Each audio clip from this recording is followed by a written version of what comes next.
പേര് എൽദോ. ഞാൻ വെളിനാട് പിറവം വെളിനാട് എന്ന സ്ഥലത്ത് വരുന്നു. ഞാൻ ഉടമ്പടി എടുത്തത് 2021 ഡിസംബർ മാസം 4-ാം തീയതിയാണ്. ഞാൻ അതിശക്തമായി മദ്യപാനിയായിരുന്നു. 25 വർഷമായിട്ടുള്ള മദ്യപാനം ഇവിടെ വന്ന് ഉടമ്പടി എടുത്ത അന്നേ ദിവസം തന്നെ ഞാൻ പൂർണ്ണമായും ഉപേക്ഷിച്ചു. പിന്നെ അതുകൂടാതെ എനിക്ക് നേർച്ച വസ്തുക്കൾ എല്ലാം ഉപേക്ഷിച്ചതിൻ്റെ ഫലമായിട്ടാണ് ഞാൻ മദ്യപാനം ഉപേക്ഷിച്ചത്. അത് പിന്നെ ഇതുവരെ എനിക്ക് ഒന്നിനും തോന്നിയിട്ടുമില്ല. ആത്മീയമായിട്ടുള്ള എല്ലാ ഉയർച്ചകളും തന്ന് കൃപാസനമ്മ മാതാവ് സഹായിച്ചിട്ടുണ്ട്. അത് കഴിഞ്ഞിട്ട് എനിക്ക് ഡ്രൈവിങ്ങിൻ്റെ ലൈസൻസ് ഉണ്ടായിരുന്നില്ല. അതും ഇതുപോലെ തന്നെ 25 വർഷമായി എനിക്ക് ലൈസൻസ് ഉണ്ടായിരുന്നില്ല. എല്ലാവിധ വാഹനങ്ങളും ഞാൻ ഓടിക്കുമായിരുന്നു. പക്ഷേ എങ്കിൽ തന്നെയും പിന്നെ ലൈസൻസ് ഇല്ലാത്തതിൻ്റെ ഭാഗമായി ഞാൻ 2-3 തവണ അപേക്ഷിച്ചു. 2-3 തവണയും എനിക്ക് ലൈസൻസിന് കിട്ടിയില്ല. പിന്നെ ഒരു തവണ ഞാൻ ഇവിടെ വന്ന് ഉടമ്പടി എടുത്ത് പ്രാർത്ഥിച്ച് ഉടമ്പടി പുതുക്കുന്ന സമയത്ത് ഇവിടെ വന്ന് ഞാൻ പറഞ്ഞു, കൃപാസനത്തിൽ വന്ന് സാക്ഷ്യം പറഞ്ഞോളാം പറഞ്ഞ് വീണ്ടും അപേക്ഷിച്ചു. വീണ്ടും ലേണേഴ്സിന് ചെന്നപ്പോൾ കമ്പ്യൂട്ടറാണ് ടെസ്റ്റ്. എനിക്ക് കമ്പ്യൂട്ടറിനെ കുറിച്ചൊന്നും അറിയില്ല. അപ്പോൾ ഞാൻ കൃപാസനമ്മ മാതാവിൻ്റെ വെഞ്ചരിച്ച ഉപ്പും തേനും ഞാൻ കൊണ്ടുപോയി കമ്പ്യൂട്ടറിന് മുമ്പിൽ കൊണ്ടിട്ടിട്ട് അന്നേ ദിവസം തന്നെ ഞാൻ കാശ് രൂപ എൻ്റെ കയ്യിലുണ്ട്. തേനും തൈലവും ഉപ്പും ഞാൻ എൻ്റെ കമ്പ്യൂട്ടറിൽ കൊണ്ടുപോയി ഇട്ട് കഴിഞ്ഞിട്ട് ഞാൻ ലേണേഴ്സിന് ടെസ്റ്റിന് ഞാൻ ഇരുന്നു. അപ്പോൾ തന്നെ എനിക്ക് ഒരു ആൻസറിന് 30 സെക്കൻഡേ ഉള്ളൂ. അപ്പോൾ 12 എണ്ണം ശരിയാക്കണം. 20 എണ്ണത്തിൽ 12 എണ്ണം ശരിയാക്കണം. 12 എണ്ണം പെട്ടെന്ന് തന്നെ ഒന്നും അറിയാതെ ഞാൻ തൊടുമ്പത്തേയും തന്നെ എല്ലാ നോബും ആ ആൻസറെ തന്നെ ചെന്ന് എനിക്ക് 5 മിനിറ്റ് കൊണ്ട് 12 ഉത്തരങ്ങൾ എനിക്ക് ചെയ്യാനായിട്ട് അമ്മ മാതാവിനെ അനുഗ്രഹിച്ചു.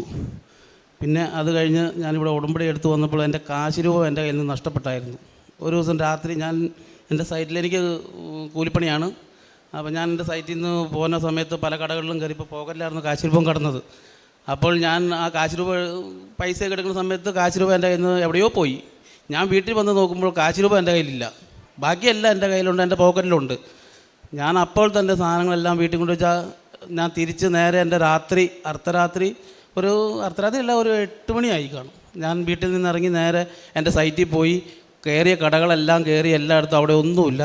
തിരിച്ച് റിട്ടേൺ ഞാൻ എന്ത് ചെയ്യുന്നു എന്നറിയാതെ ഞാൻ തിരിച്ച് പോരുന്ന വഴിക്ക് എങ്ങനെയോ ഒരു ലൈറ്റിൻ്റെ പ്രകാശം റോഡിൻ്റെ സൈഡിൽ, രാത്രിയാണ് ഒന്നും കാണാൻ പറ്റില്ല, ഒരു പ്രകാശം ഇങ്ങനെ പൊങ്ങി വന്നു. ഞാൻ നോക്കി, അപ്പം തന്നെ വണ്ടി എടുത്ത് നോക്കി കഴിഞ്ഞപ്പോൾ തന്നെ ആ കാശ് രൂപ അവിടെ കിടന്ന് ഇങ്ങനെ മാതാവിൻ്റെ രൂപത്തിൽ പൊങ്ങി നിൽക്കുന്നു. ഞാൻ പോയി ആ കാശ് രൂപ എടുത്ത് ഇവിടെ വന്ന് സാക്ഷ്യം പറയാമെന്ന് പറഞ്ഞിട്ടുണ്ടായിരുന്നു. പിന്നെ അത് കഴിഞ്ഞിട്ട് എനിക്ക് കണ്ടിന്യൂ പണിയുണ്ടായിരുന്നില്ല. ഇവിടെ വന്ന് ഉടമ്പടി എടുത്തതിന് ശേഷം എനിക്ക് നിത്യവും എല്ലാ ദിവസവും മാതാവ് എനിക്ക് എൻ്റെ ജോലി തന്ന് എനിക്ക് അനുഗ്രഹം തരുന്നു. പിന്നെ അതുകൊണ്ട് എൻ്റെ പ്രേക്ഷിത പ്രവർത്തനമായി ഇവിടെ കൃപാസനത്തിലെ പത്രങ്ങളും എല്ലാം ഞാൻ മേടിച്ച് ഓരോ വീടുകളിലും കൊണ്ടുപോയി കൊടുക്കും. അതുകൂടാതെ പള്ളികളിലൊക്കെ പോകുമ്പോൾ പള്ളികളിലൊക്കെ ഇങ്ങനെ അലക്ഷ്യമായി കിടക്കുകയാണെങ്കിൽ ആ പത്രവും എടുത്ത് ഞാൻ ഓരോ വീടുകളിൽ കൊടുക്കും. വേറെ ആർക്കും കയ്യിൽ ഇങ്ങനെ റോഡ് സൈഡിലൊന്നും കൊടുക്കില്ല, വീടുകളിൽ തന്നെ കയറി കൊടുക്കുകയുള്ളൂ, അല്ലാതെ വേറെ എങ്ങും കൊടുക്കാറില്ല. പിന്നെ മറ്റുള്ള എൻ്റെ പ്രാർത്ഥന എല്ലാം രാവിലേക്കും വൈകിട്ടും ബൈബിൾ വായനയാണെങ്കിലും 2 നേരവുമായിട്ട് 1/2 മണിക്കൂർ ബൈബിൾ വായിക്കുന്നുണ്ട്. അതുകൂടാതെ അനാഥ മന്ദിരങ്ങളിലാണ് എന്നെ കഴിയുന്ന കാര്യങ്ങളെല്ലാം ഞാൻ സഹായിക്കുന്നു. മറ്റുള്ള എല്ലാ കൃപാസനത്തിലുള്ള എല്ലാ കാര്യങ്ങളും ഞാൻ ആത്മീയപരമായി ഞാൻ ചെയ്തു പോകുന്നു. ഇതുവരെയും ഇത്രയും തന്ന വരുമാനങ്ങളും എല്ലാം എനിക്കിപ്പോൾ ഒത്തിരി ഒന്നിലോ ഉപരിയായിട്ടാണ് എനിക്കിപ്പോൾ വരുന്നത്. ഞാൻ എപ്പോൾ ചോദിച്ചാലും എൻ്റെ കയ്യിൽ പൈസ ഇല്ലേ, അപ്പോൾ സീറോയിലായാലും അപ്പം തന്നെ എൻ്റെ ഇരട്ടി എനിക്ക് തരും. അതായത് എൻ്റെ കയ്യിലുള്ളൂ, അപ്പം തന്നെ ഒരു 2 ദിവസത്തിനുള്ള ഒരു 5 രൂപ എനിക്ക് തരുക. അങ്ങനെ എനിക്ക് മാതാവ് എനിക്ക് ഒത്തിരി അനുഗ്രഹം തന്ന മാതാവിനും തിരുകുമാരനും 1000 കോടി നന്ദി പറഞ്ഞുകൊണ്ട് ഞാൻ നിർത്തുന്നു. അതുപോലെ തന്നെ മദ്യത്തോട് കൂടിയുള്ള 25 വർഷമായിട്ടുള്ള പുകവലി, എൻ്റെ 16-ാമത്തെ വയസ്സിൽ എല്ലാ ദുശീലങ്ങളും ഉണ്ടായിരുന്നു. അതായത് ദുശീലം വെച്ചാൽ മോഷണമില്ല, മറ്റുള്ള ഇതൊന്നുമില്ല. പക്ഷേ ഇത് മദ്യപാനം, പുകവലി എല്ലാം 16-ാമത്തെ വയസ്സിൽ തുടങ്ങിയതാണ്. പക്ഷേ എൻ്റെ 41-ാമത്തെ വയസ്സിൽ എല്ലാം പൂർണ്ണമായി ഞാനിപ്പോൾ ഉപേക്ഷിച്ച് നല്ല സന്തോഷമായാണ് ജീവിച്ചു പോകുന്നു. യേശയ്യ 1:19 അനുസരിക്കാൻ സന്നദ്ധരെങ്കിൽ നിങ്ങൾ ഐശ്വര്യം ആസ്വദിക്കും. തൻ്റെ ജീവിതം മുഴുവനും ഇവിടെ ഈ മകന് അതായത് അമ്മ പ്രത്യക്ഷപ്പെട്ട അൾത്താരയിൽ അമ്മയുടെ വണക്കത്തിനും ഈശോ മഹത്വപ്പെടുന്നതിനും വേണ്ടിയിട്ട് എൽദോ വർഗീസ് തുറന്ന് കാണിക്കുകയാണ്. ഇത് ഇവിടെ നാം ഇങ്ങനെയൊക്കെ പറയുമ്പോൾ തീർച്ചയായും അത് നാം മറ്റുള്ളവർക്ക് നമ്മുടെ ജീവിതത്തെ ഒരു പ്രചോദനമാക്കുകയാണ്, സാക്ഷ്യപ്പെടുത്തുകയാണ്. എങ്ങനെയാണ് ക്രിസ്തു ഓരോരുത്തരിലും രൂപപ്പെടുന്നത്. ഈ ക്രിസ്തു രൂപീകരണമാണ് കൃപാസനത്തിൽ ഉടമ്പടി എടുക്കുമ്പോൾ നമുക്ക് ഓരോരുത്തർക്കും സംഭവിക്കേണ്ടത്.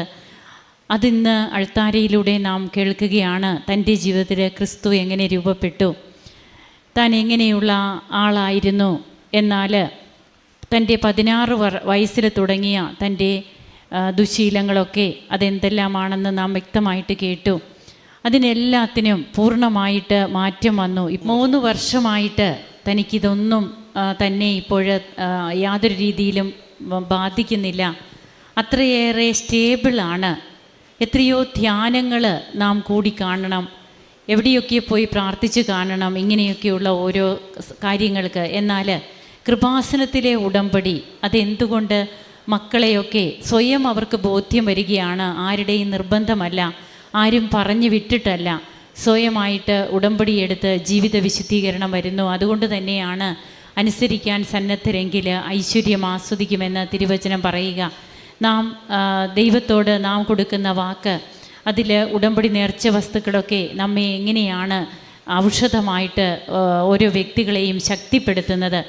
അങ്ങനെ തൻ്റെ ജീവിതത്തിൽ മാറ്റം വന്നു, തൻ്റെ വരുമാന മാർഗങ്ങൾ ഉയർന്നു.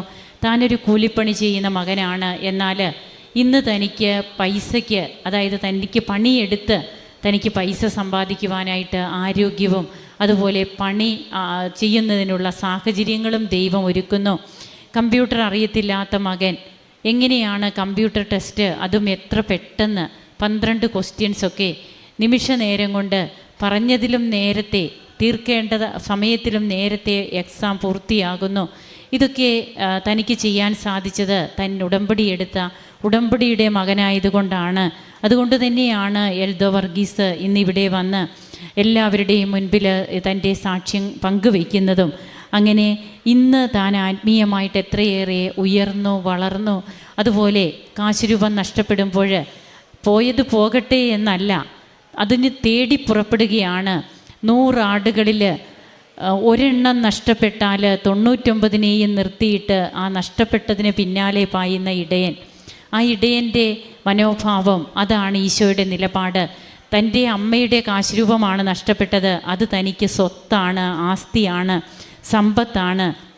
ലോകത്തൊരിടത്തും അത്രയും വിലപിടിച്ചുള്ള ഒരു വൈഡൂര്യമില്ല, രത്നമില്ല. ഇത് ഈ മകൻ മനസ്സിലാക്കി. അതുകൊണ്ട് തന്നെയാണ് രാത്രിയിൽ അതിന് വേണ്ടിയിട്ട് ഇറങ്ങി പുറപ്പെടുക. അപ്പോൾ ആ റോട്ടിൽ സൈഡിൽ തനിക്കത് എങ്ങനെ തനിക്ക് ഒരു ലൈറ്റ് അവിടെ പ്രകാശമായി എന്നാണ് ഈ മകൻ പറയുക. അങ്ങനെ തനിക്ക് കാണിച്ചു തരാൻ വേണ്ടി അമ്മ ആ പ്രകാശത്തിലൂടെ തനിക്ക് കാശുരൂപം കാണിച്ചു തന്നു. നഷ്ടപ്പെട്ട കാശുരൂപം തനിക്ക് വീണ്ടെടുക്കാൻ കഴിഞ്ഞു. ഇവിടെയൊക്കെ നമ്മുടെയൊക്കെ തന്നെ ഒരു നിലപാടും ബോധ്യങ്ങളുമുണ്ട്. ഇങ്ങനെ പോയാൽ മതി, ഉടമ്പടിയൊക്കെ ഇങ്ങനെ മതി എന്ന് ചിന്തിച്ചാൽ നമ്മുടെ ജീവിതത്തിൽ എങ്ങനെയാണ് ഉടമ്പടിയുടെ അനുഭവങ്ങൾ നമുക്കുണ്ടാവുക? അത് ലാഗ് ചെയ്യും. എന്നാൽ എത്ര തിക്താനുഭവങ്ങൾ ഉണ്ടായാലും എൻ്റെ ദൈവം എൻ്റെ കൂടെയുണ്ട്, എനിക്കിതെല്ലാം സാധിക്കും. ആ ഒരു ബോധ്യം നമ്മിൽ വളരെ ആഴത്തിൽ വേരൂന്നുമ്പോൾ നമുക്ക് പല കാര്യങ്ങളും നമ്മുടെ ജീവിതത്തിൽ നടക്കില്ല എന്ന് പലരും പറഞ്ഞതും ഒരിക്കലും സംഭവിക്കാൻ സാധ്യതയില്ല എന്ന് നാം തന്നെ വിചാരിക്കുന്നതുമായ കാര്യങ്ങൾക്ക് നമുക്ക് തന്നെ സാക്ഷ്യം വഹിക്കാൻ കഴിയും.